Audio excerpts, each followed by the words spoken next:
நாமக்கல் மாவட்டம் கொல்லிமலையில் 338 கோடியே 79 லட்சம் ரூபாய் மதிப்பீட்டில் புதிய நீர்மின் திட்டத்திற்கு அமைச்சர் தங்கமணி அடிக்கல் நாட்டினார். இப்பணிகள் 3 ஆண்டுகளில் நிறைவடைந்து 2021ஆம் ஆண்டில் மின் உற்பத்தி தொடங்கப்பட உள்ளதாக தெரிவிக்கப்பட்டுள்ளது.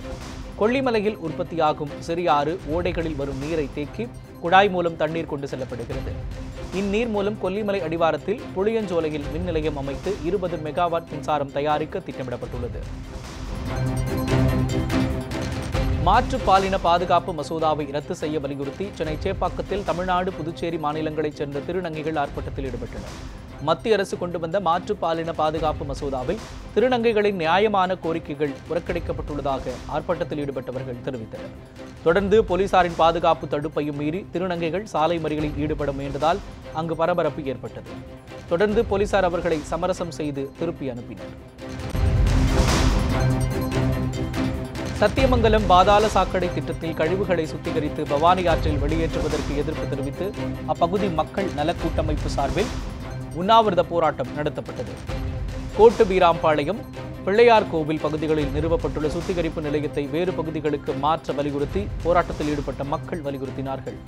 உண்ணாவிரதத்தில் ஏராளமானோர் கலந்து கொண்டனர். நீதிமன்ற உத்தரவுப்படி உரிய இழப்பீடு வழங்கக் கோரி திருவள்ளூர் மாவட்ட ஆட்சியர் அலுவலகத்தை முற்றுகையிட்டு கிராம மக்கள் போராட்டம் நடத்தினர். திருவள்ளூர் திருத்தணி 4 வழிச்சாலைக்காக நிலம் கொடுத்தவர்களுக்கு கூடுதல் இழப்பீடு வழங்க 8 ஆண்டுகளுக்கு முன்பு நீதிமன்றம் உத்தரவிட்டும் இன்னும் வழங்கப்படவில்லை. இந்த நிலையில் பாதிக்கப்பட்ட மக்கள் 500க்கும் மேற்பட்டவர்களுக்கு மாவட்ட ஆட்சியர் அலுவலகத்தை முற்றுகையிட்டு அந்த மக்கள் போராட்டத்தில் ஈடுபட்டார்கள்.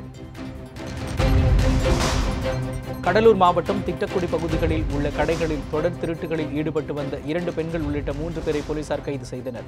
பெண்ணாடம் பகுதி ஜவுளி கடைகளில் புடவை திருடிய நபரை பிடித்து போலீசார் விசாரித்த போது அவருடன் மேலும் 2 பெண்கள் இணைந்து திருட்டில் ஈடுபட்டு வந்தது தெரியவந்தது. இதனையடுத்து ஜெயங்கொண்டம் அருகே தண்டலை கிராமத்தைச் சேர்ந்த சங்கர் மற்றும் கல்பனா, கற்பகம் ஆகிய 3 பேரை கைது செய்தனர். அவர்களிடம் புடவைகள், LED, டிவிக்கள் உள்ளிட்டவற்றையும் போலீசார் பறிமுதல் செய்தார்கள்.